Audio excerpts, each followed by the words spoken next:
اے مسلمانوں ایک ہو جاؤ اور اتحاد قائم کرو۔ تمام مسلمان ایک جسم کی مانند ہیں۔ مسلمان اختلافات بھی ہو جائیں تو قرآن سے رہنمائی لیتے ہیں۔ معاشرے میں تفرقہ بازی نہ کرو۔ اے لوگو ان میں سے بنو، ان میں سے نہ بنو جنہوں نے معاشرے میں تفرقہ پھیلایا۔ مل کر رہنے میں رحمت اور الگ الگ رہنے میں زحمت ہے۔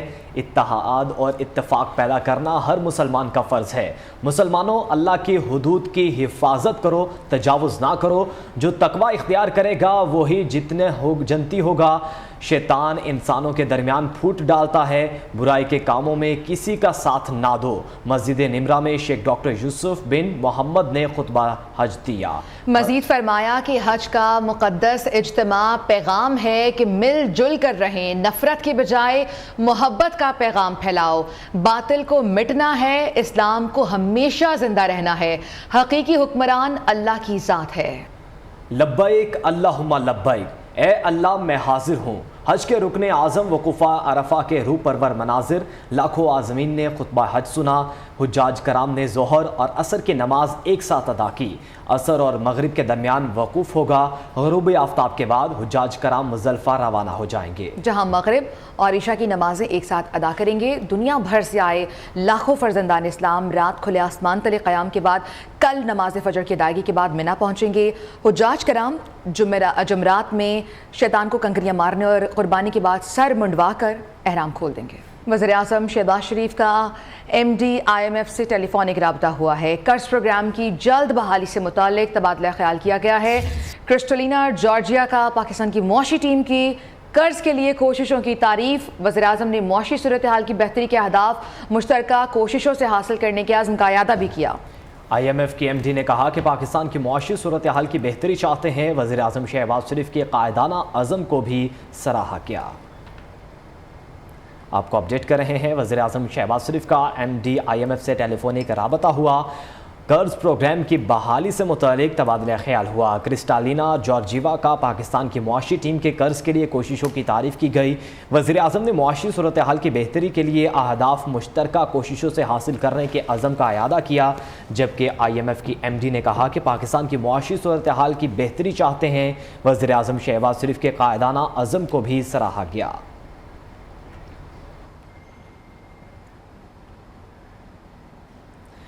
FBR نے پہلی مرتبہ ٹیکس کی مد میں 7,000 ارب روپے اکٹھے کر لیے۔ وزیر خزانہ اسحاق ڈار کا ٹیکس اہداف پورے ہونے پر اظہار تشکر۔ کہتے ہیں کہ فیڈرل بورڈ آف ریونیو نے 7,000 ارب روپے کا ٹیکس اکٹھا کر لیا ہے۔ انشاءاللہ 30 جون تک اس میں مزید اضافہ ہوگا۔ وزیر خزانہ اسحاق ڈار کی جانب سے یہ اہم ٹویٹ کیا گیا ہے۔ FBR نے پہلی مرتبہ ٹیکس کی مد میں 7,000 ارب روپے اکٹھے کر لی ہیں۔ وزیر خزانہ اسحاق ڈار نے مزید کہا کہ ٹیکس اہداف پورے ہونے پر اظہار تشکر کرتے ہیں۔ انہوں نے کہا کہ فیڈرل بورڈ آف ریونیو نے 7,000 ارب روپے کا ٹیکس اکٹھا کر لیا ہے۔ انشاءاللہ 30 جون تک اس میں مزید اضافہ ہوگا۔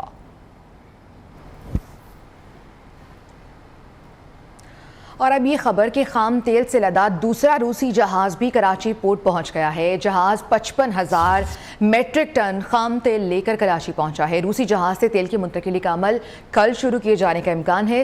سمندری طوفان سے قبل جہاز کراچی پہنچنے میں کامیاب ہوا۔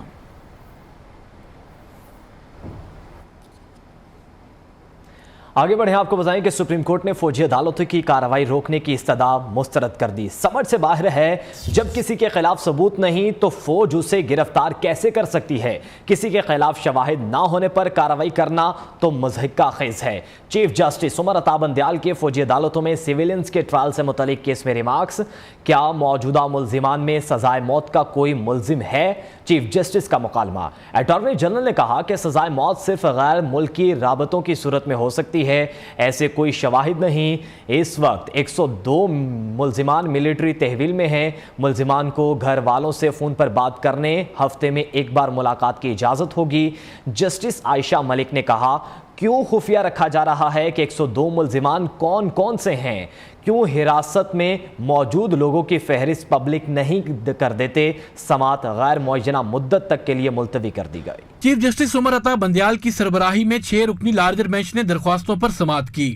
جسٹس مظاہر علی نقوی نے چیئرمین پی ٹی آئی کے وکیل عزیز بھنڈاری سے استفسار کیا کہ کیا آفیشل سیکرٹ کی سزا میں ضمانت ہو سکتی ہے۔ وکیل نے بتایا جی ضمانت ہو سکتی ہے، تاہم ایف آئی آر میں تو آفیشل سیکرٹ ایکٹ کا ذکر ہی نہیں ہے۔ چیف جسٹس نے ریمارکس دیے کہ شواہد کے بغیر کیسے الزامات کو عائد کیا جاتا ہے، یہ معاملہ سمجھ سے بالاتر ہے۔ سکم قانون میں ہے کسی شخص پر شواہد کے بغیر الزامات لگانا بیکار ہے۔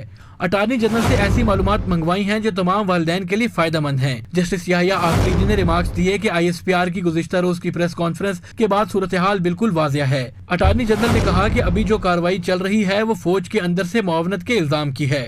دوران سماعت جسٹس مظاہر نقوی کے اٹارنی جنرل سے استفسار پر منصور اوان نے بتایا کہ چارج فریم نہیں ہوا، صرف الزامات کی بنیاد پر کارروائی ہوئی۔ چیف جسٹس کے سوال پر اٹارنی جنرل نے جواب دیتے ہوئے کہا کہ تمام افراد صرف تحویل میں ہیں، تحقیقات ہو رہی ہیں، کسی کو سزائے موت سنائی نہیں جا رہی، نہیں معلوم اگلے 2 ہفتے تک تحقیقات کہاں تک پہنچیں گی۔ چیف جسٹس نے پیش رفت سے آگاہ کرتے ہوئے سماعت جولائی کے تیسرے ہفتے تک ملتوی کر دی۔ سپریم جوڈیشل کونسل میں ججز کے خلاف کارروائی کی درخواست خارج کر دی گئی ہے۔ جسٹس اعجاز الاحسن کی سربراہی میں قائم 2 رکنی بینچ نے محفوظ فیصلہ سنا دیا ہے۔ درخواست گزار نے سپریم جوڈیشل کونسل میں ججز کے خلاف شکایت آنے پر کارروائی کی استدعا کی تھی۔ سپریم کورٹ نے سابق چیف جسٹس ثاقب نثار کے خلاف ریفرنس جاری رکھنے کی درخواست خارج کر دی ہے۔ اہم خبر ہے، سپریم جوڈیشل کونسل میں ججز کے خلاف کارروائی کی درخواست خارج کر دی گئی ہے۔ جسٹس اعجاز الاحسن کی سربراہی میں قائم 2 رکنی بینچ نے محفوظ فیصلہ سنا دیا ہے۔ درخواست گزار نے سپریم جوڈیشل کونسل میں ججز کے خلاف شکایت آنے پر کارروائی کی استدعا کی تھی۔ سپریم کورٹ نے سابق چیف جسٹس ثاقب نثار کے خلاف ریفرنس جاری رکھنے کی درخواست خارج کر دی۔ ویلکم بیک ناظرین، ابھی آپ کو بتائیں کہ 190 million pound scandal case NAB Rawalpindi نے چیئرمین پی ٹی آئی اور برشا بی بی کو ایک مرتبہ پھر طلب کر لیا۔ دونوں کو 4 جولائی کو دن 11 بجے نیب راولپنڈی دفتر پیش ہونے کی ہدایت کی گئی ہے۔ کیس سے متعلق دستاویزات ہمراہ لانے کی بھی ہدایت کی گئی ہے۔ آپ کو اپڈیٹ کر رہے ہیں، 190 ملین پاؤنڈ سکینڈل کیس ہے جس میں نیب راولپنڈی نے چیئرمین پی ٹی آئی اور برشا بی بی کو ایک مرتبہ پھر طلب کر لیا ہے۔ آج کل دبئی میں بیٹھک کے بڑے چرچے ہیں۔ وزارت عظمیٰ کے لیے بھاگ دوڑ بھی کی جا رہی ہے۔ بلاول بھٹو اور مریم نواز وزارت عظمیٰ کے امیدوار ہیں، یہ کہنا ہے شاہ محمود قریشی کا۔ انہوں نے میڈیا سے بات چیت کی اور کہا کہ پیپلز پارٹی اور مسلم لیگ نون حصول اقتدار کے لیے دبئی میں بیٹھے ہیں۔ آج یا کل آئی ایم ایف کا پول کھلنے والا ہے، ڈار صاحب کو بالکل گھٹنے ٹیکنے پڑے۔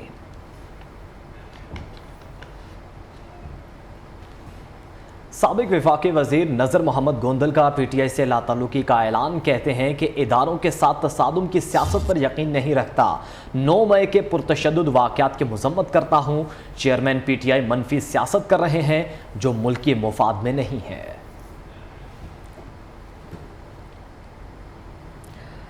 کرکٹ ورلڈ کپ کا شیڈیول جاری کر دیا گیا ہے۔ آغاز 5 اکتوبر سے دفاعی چیمپئن انگلینڈ اور نیوزی لینڈ کے میچ سے ہوگا۔ فائنل 19 نومبر کو احمد آباد کرکٹ اسٹیڈیم میں کھیلا جائے گا۔ قومی کرکٹ ٹیم کب، کہاں، کس سے کھیلے گی، جاننے کے لیے آپ یہ رپورٹ دیکھیے۔ دوسری جانب سعودی عرب پہلی بار فیفا کلب ورلڈ کپ 2023 کی میزبانی کرے گا۔ میچز 12 سے 22 دسمبر تک جدہ میں کھیلے جائیں گے۔ آپ کو بتائیں کہ ایونٹ میں کل 7 ٹیمیں شرکت کریں گی۔ حال ہی میں چیمپئنز لیگ جیتنے والی مانچسٹر سٹی بھی ٹورنامنٹ کا حصہ ہوگی۔ انگلش کلب پہلی مرتبہ فیفا کلب ورلڈ کپ کھیلے گا۔ فیفا کے وفد نے رواں سال سعودی عرب کا دورہ کیا تھا، جس کے بعد جدہ کو ایونٹ کی میزبانی کے لیے منتخب کیا گیا تھا۔ پنجاب حکومت سرکاری ملازمین کے ساتھ ہاتھ کر گئی۔ وفاقی حکومت نے تنخواہوں میں 35% اضافہ کیا۔ سندھ، بلوچستان اور خیبر پختونخوا نے بھی 35% تنخواہیں بڑھائیں۔ وفاقی اور تینوں صوبوں نے کرنٹ بیسک سیلری پر تنخواہ بڑھائی۔ پنجاب نے 5% کم یعنی 30% سیلری بڑھائی، وہ بھی ابتدائی بیسک پر۔ پنجاب حکومت نے ریٹائرڈ ملازمین کی پینشن میں بھی صرف 5% اضافہ کیا۔ تمام شعبوں کے سرکاری ملازمین کم اضافے کے خلاف سراپا احتجاج ہیں۔ آپ کو اپڈیٹ کر رہے ہیں کہ پنجاب حکومت سرکاری ملازمین کے ساتھ ہاتھ کر گئی ہے۔ وفاقی حکومت نے تنخواہوں میں 35% اضافہ کیا، جبکہ سندھ، بلوچستان اور خیبر پختونخوا نے بھی 35% تنخواہیں بڑھائیں۔ وفاق اور تینوں صوبوں نے کرنٹ بیسک سیلری پر تنخواہ بڑھائی ہے۔ وفاقی وزیر خزانہ اسحاق ڈار نے بجٹ 2023-24 میں سرکاری ملازمین میں اسکیل 1 سے 16 تک کے ملازمین کی تنخواہ میں 35%، جبکہ گریڈ 16 سے 22 کے ملازمین کی تنخواہ میں 30% اضافے کا اعلان کر دیا۔ دیا, جس سے ملازمین اور پینشنر میں خوشی کی لہر دوڑ گئی. وفاق کے اعلان کے بعد سندھ, KPK اور بلوچستان نے اپنے سرکاری ملازمین کی تنخواہ اور پینشن میں وفاق کے اعلان کے مطابق اضافہ کر دیا, جس سے مہنگائی کے ستائے ہوئے ان صوبوں کے ملازمین نے سکھ کا سانس لیا. پنجاب اس وقت تمام صوبوں سے بڑا اور وسائل کے اعتبار سے بھی بہتر صوبہ ہے, مگر پنجاب کی نگران حکومت نے اپنے 10.5 لاکھ ملازمین میں سے اسکیل 1 سے 16 تک کے ملازمین کی تنخواہ میں 35 کی بجائے 30% اضافہ کیا, جبکہ 5 لاکھ سے زائد بزرگ پینشنر کی پینشن میں صرف 5% اضافہ کیا, جس سے ملازمین اور پینشنر میں غصے کی لہر دوڑ گئی. پنجاب کے 13 لاکھ سے زائد ملازمین اور پینشنر پہلے ہی سندھ, بلوچستان اور KPK کے ملازمین اور پینشنر سے کم ریلیف لے رہے ہیں, جس کی وجہ سے گزشتہ ایک ہفتے سے وہ سراپا احتجاج بنے ہوئے ہیں تاکہ ان کی تنخواہ میں 35 اور پینشن میں 17.5% اضافہ ہو جائے, مگر ابھی تک کامیابی نے ان کے قدم نہیں چومے. پنجاب کے سرکاری ملازمین تنخواہوں میں کم اضافے کے خلاف پھٹ پڑے. ملازمین کا کہنا ہے کہ تنخواہوں میں اضافہ کرنٹ بیسک پر کیا جائے. نگران پنجاب حکومت کی ناانصافی برداشت نہیں کریں گے. پینشنرز ایسوسی ایشن کے عہدیداروں نے بھی تنخواہوں میں کم اضافے کو مسترد کر دیا ہے.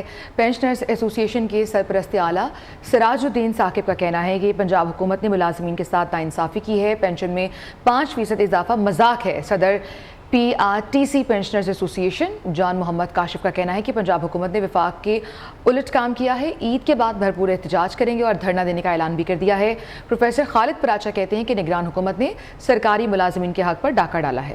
یہ تو کھلی زیادتی ہے, ناانصافی ہے, اپنے اختیارات سے تجاوز ہے, اس لیے کہ یہ نگران حکومت ہے, فیصلے کرنے اختیار ان کو نہیں ہے. 5% یہ تو مذاق ہے. 5% اضافہ کیا تو اس کا مطلب ہے آپ نے لوگوں کو قوت خرید سے محروم کر دیا اور انہیں پاورٹی کی طرف, قسم پرسی کی طرف دھکیل دیا. جو سب سے زیادہ کمانے والا صوبہ ہے اس کے وزیر اعلیٰ نے ایک خوفناک تصویر دکھائی ہے, قطعی طور پہ قابل قبول نہیں ہے اور اس پہ شدید احتجاج جاری رکھیں. پنجاب نے ہمارے ساتھ زیادتی کی ہے, ہمیں 30% دے رہے ہیں اور سننے میں یہ بھی آیا ہے کہ ہمیں انیشل بیسک پے پہ دے رہے ہیں. مہنگائی تو کنٹرول کی نہیں انہوں نے, لیکن LPR جو ہمارے مراد جو ہمیں مل رہی تھی وہ بھی انہوں نے چھ لیا. مطالبہ ان سے یہی ہے وزیر اعلیٰ صاحب سے, خدارا ہمارے اوپر رحم کیا جائے. 5% اضافہ دے دے تے وزیر اعلیٰ صاحب نہ ہی کر دے چنگا سی. یہ تو بہت بڑی زیادتی ہے تے قاتلانہ حملہ کرتا. سانوں تے بڑی خوشی سی کہ وزیر اعلیٰ آئے ہیں تے بڑے غریباں دے خیر خواہ ہیں, لیکن نہیں گل بنی, ساڈا تے مان ہی ٹوٹ گیا. اب کچھ بات کریں عید الاضحیٰ کی تیاریوں کے حوالے سے. عید الاضحیٰ میں ایک دن باقی رہ گیا ہے. لاہوریوں نے بڑی تعداد میں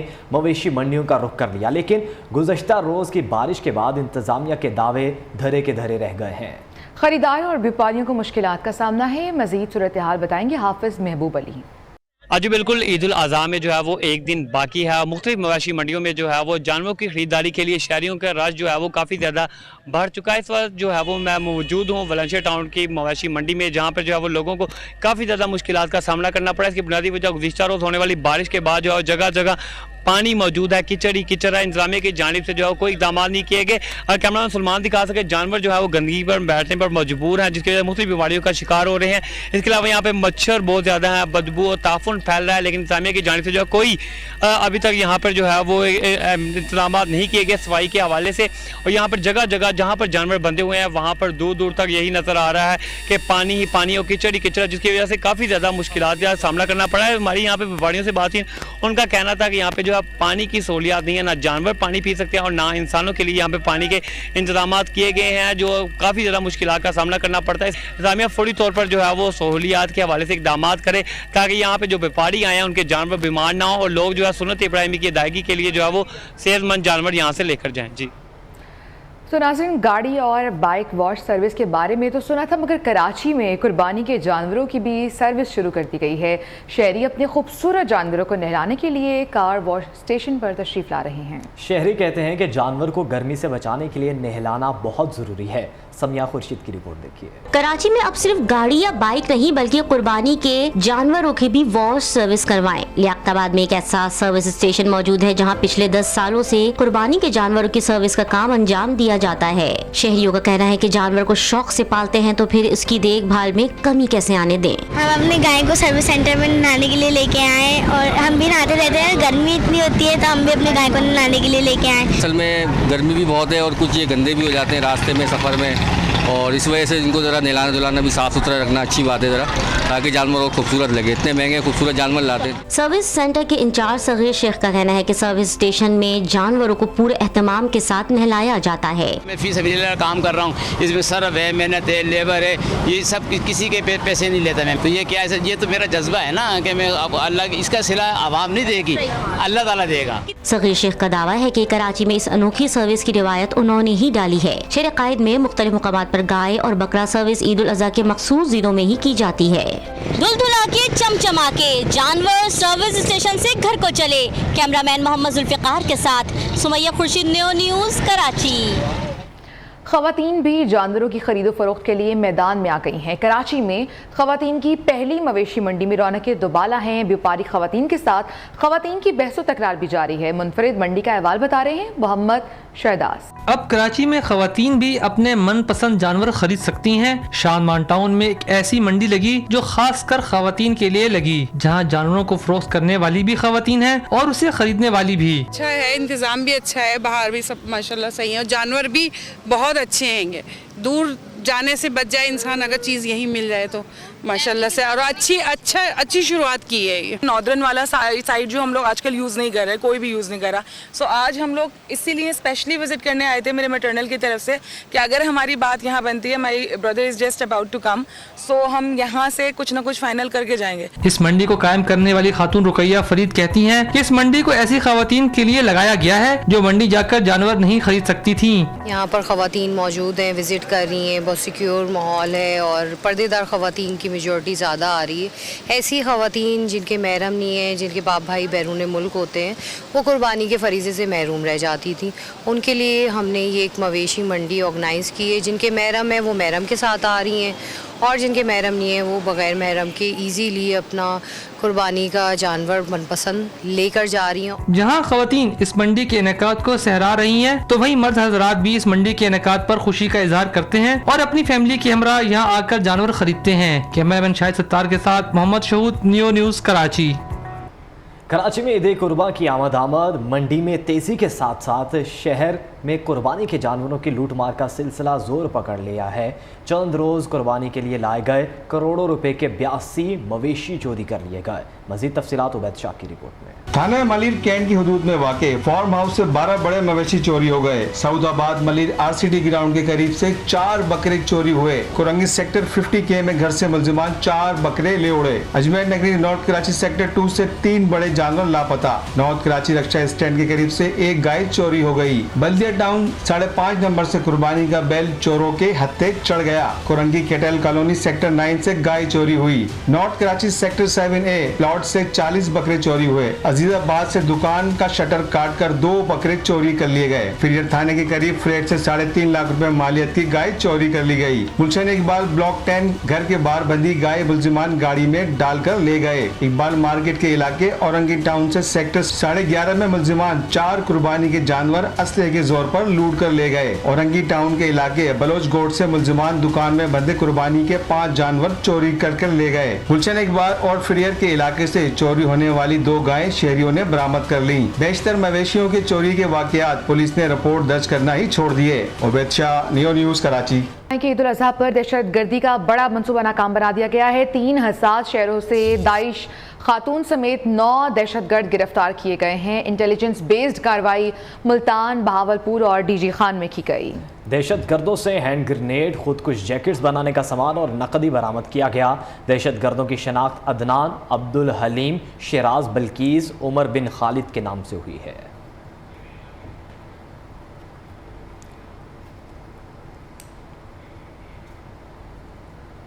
اور ناظرین, پنجاب یونیورسٹی میں 6 ارب کی مبینہ کرپشن کا سکینڈل. محکمہ اینٹی کرپشن نے ملزمان اساتذہ کے خلاف FIR درج کر لی. اربوں کی کرپشن کے سکینڈل میں یونیورسٹی آف کمالیہ کے قائم مقام vice chancellor doctor Sajid Rashid FIR میں نامزد ہیں. پنجاب یونیورسٹی اکیڈمک سٹاف ایسوسی ایشن کے صدر اظہر نعیم مقدمے میں نامزد ہیں. FIR میں پنجاب یونیورسٹی شعبہ تاریخ کے چیئرمین